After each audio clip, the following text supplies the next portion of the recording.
Dear students, welcome to lecture number 8। इस lecture में हम दो टॉपिक्स को स्टडी करेंगे। Number 1, charge on an electron by Millikan's method. Millikan's method के ज़रिए इलेक्ट्रॉन के ऊपर चार्ज को किस तरह फाइंड किया जाता है। Second, capacitor. हम कैपेसिटर की डेफिनेशन और उसके अंदर एक टर्म कैपेसिटेंस है, उसको हम डिफाइन करेंगे। कैपेसिटेंस की यूनिट क्या है और उसकी यूनिट की डेफिनेशन भी करेंगे। इलेक्ट्रॉन पर चार्ज की वैल्यू फाइंड आउट करने के लिए आर मिलिकन ने 1909 में एक मेथड डिवाइस किया जिसको हम मिलिकॉन ऑयल ड्रॉप एक्सपेरिमेंट के नाम से जानते हैं। इसने जो ऑपरेटर्स यूज़ किया वो आपको फिगर में नज़र आ रहा है।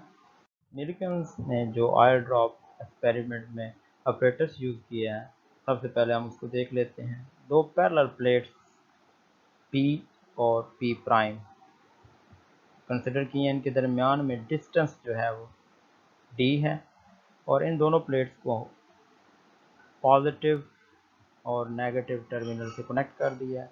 मीन्स की पोटेंशियल अप्लाई कर दिया है, पोटेंशियल V अप्लाई किया है ताकि इन दो प्लेट्स के दरमियान में एक इलेक्ट्रिक फील्ड एस्टेब्लिश हो जाए। और उस इलेक्ट्रिक फील्ड की जो वैल्यू है वो इक्वेशन 1 में गिवन है, E is equal to V over D. E V पे डिपेंडेंट है।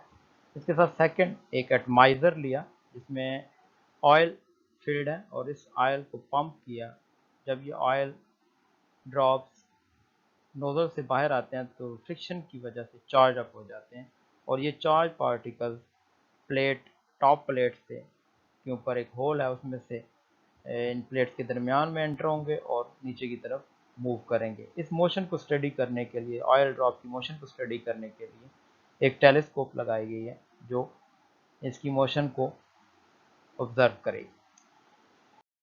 जैसा कि हम जानते हैं कि ग्रेविटेशनल फोर्स डाउनवर्ड एक्ट करती है और प्लेट्स के दरमियान में जो इलेक्ट्रिक फील्ड की डायरेक्शन होगी वो अपवर्ड होगी, तो इलेक्ट्रिक फोर्स भी अपवर्ड डायरेक्शन में होगी। तो ये चार्ज ऑयल ड्रॉप दरमियान में सस्पेंडेड नज़र आएगा। F E is equal to F G, equation की फॉर्म में हम यूँ लिख सकते हैं।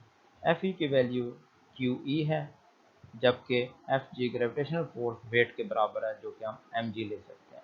यहाँ पे हम ई की वैल्यू जो हमने in terms of potential find की है वी ओवर डी पुट कर देंगे। यहाँ हमारे पास क्यू की वैल्यू आ जाएगी, Q is equal to M G D over D. G is constant, D plates के दरमियान में डिस्टेंस है जो कि कांस्टेंट है और पहले ही मालूम है। पोटेंशियल एक्सटर्नली मिलिकॉन ने अप्लाई किया जो वो वी की वैल्यू से मालूम थी। ये तीन क्वांटिटीज़ नोन है जबकि एक अननोन क्वांटिटी यहाँ पे जो नज़र आ रही है वो मैस है। एम की वैल्यू फाइंड आउट करने के लिए मिलिकॉन ने स्टोक्स लॉ को यूज़ किया। इसके लिए सबसे पहले उसने दोनों प्लेट्स पे जो पोटेंशियल अप्लाई किया था उसको स्विच ऑफ कर दिया।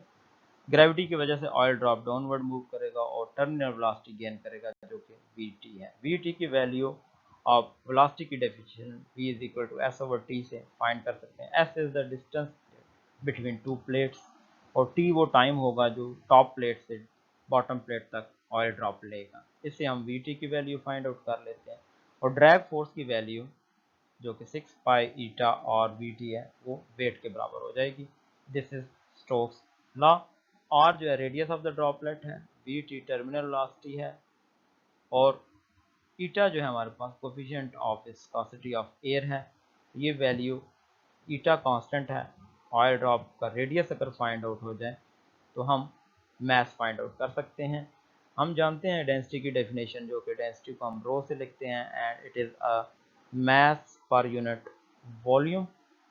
यहाँ से हम मैस की value m is equal to rho into V find out कर सकते हैं और रो जो है वो कांस्टेंट होगा जबकि वॉल्यूम ऑफ द ड्रॉपलेट जो हम यूज़ करेंगे यहाँ पे, ये जो वॉल्यूम है वो 4/3 पाई आर क्यूब होगा। इस मैथ की वैल्यू इक्वेशन नंबर 4 को हम इक्वेशन नंबर 3 में पुट कर देंगे, हमारे पास ये इक्वेशन बन जाएगी।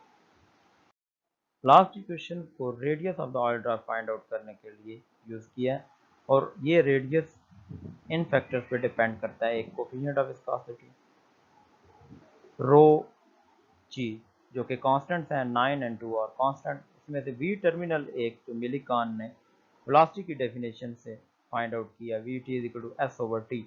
से फाइंड आउट किया, आर फाइंड किया और इस आर को मिलिकन ने इक्वेशन नंबर 4 में पुट किया तो उससे वहाँ से मास की वैल्यू मिल गई और मास को इस मिलिकन ने इक्वेशन नंबर 2 में पुट किया तो चार्ज की वैल्यू फाइंड आउट की और मिलिकन ने ये कंक्लूड किया कि यहाँ से जितने चार्ज पार्टिकल्स पास हो रहे हैं उनके ऊपर charge multiple integral multiple of minimum value of the charge will be 1.6 into 10⁻⁻19 coulomb और ये कंक्लूड किया कि जो चार्ज के ऊपर मिनिमम वैल्यू चार्ज की होगी किसी भी इलेक्ट्रॉन के ऊपर वो 1.6 into 10⁻⁻19 कूलम होगी। आज के लेक्चर का सेकंड टॉपिक हम कैपेसिटर स्टडी करेंगे।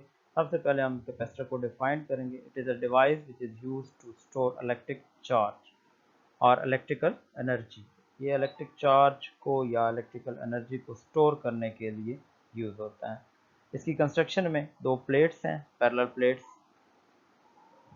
ये जो आपको डायग्राम में नज़र आ रही हैं।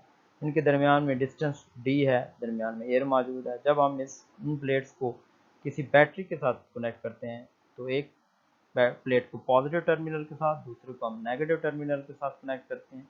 एक प्लेट पे प्लस क्यू चार्ज अकोमोलेट हो जाएगा, दूसरी प्लेट पे माइनस क्यू स्टोर हो जाएगा। जो चार्ज प्लेट्स के ऊपर स्टोर होगा, इस चार्ज की वैल्यू डिपेंड करती है पोटेंशियल डिफरेंस V के ऊपर। तो value of charge depends on V, तो Q is directly proportional to V। और अगर हम प्रोपोर्शनलिटी को ब्रेक करें तो यहाँ हमारे पास एक कांस्टेंट आता है C, जिसे हम कैपेसिटेंस कहते हैं और कैपेसिटेंस को हम नेक्स्ट डिफाइन भी करेंगे। तो ये Q is the constant which is known as capacitance और इसकी वैल्यू ज्योमेट्री और मीडियम के ऊपर डिपेंड करती है। एक वक्त आएगा कि जब Q और नेगेटिव Q की वैल्यू बैटरी के पोटेंशियल के बराबर होगी तो मज़ीद चार्ज फ्लो जो प्लेट्स की तरफ हो रहा था वो मज़ीद फ्लो ऑफ चार्ज स्टॉप हो जाएगा और कैपेसिटर को हम कहते हैं कि फुली चार्ज हो गया है। अब हम कैपेसिटेंस को डिफाइन कर सकते हैं। It is the ability of a capacitor to store charge. अगर किसी कैपेसिटर की चार्ज करने की एबिलिटी ज़्यादा होगी तो कैपेसिटेंस भी ज़्यादा होगी। अगर चार्ज करने की एबिलिटी कम होगी तो इसकी कैपेसिटेंस भी कम होगी। सेकंड डेफिनेशन जो कैपेसिटेंस की मैथमेटिकली की जा सकती है, it is the ratio of charge stored on plate to the applied potential difference और इसकी यूनिट कैपेसिटेंस की फैरड होती है जो कि क्योंकि Q की यूनिट कूलम है और पोटेंशियल डिफरेंस की वोल्ट है तो कूलम पर वोल्ट जिसे हम फैरड कहते हैं। And when the capacitance will be 1 farad, capacitance will be 1 farad when 1 coulomb charge is stored by a potential difference of 1 volt. So here we can define the farad. Farad will be 1 farad, capacitance will be 1 farad when 1 coulomb charge is stored by a potential difference of 1 volt. Millikan's oil drop method से एक long question possible है जो कि आपसे पूछा जा सकता है कि describe Millikan oil drop method for determination of charge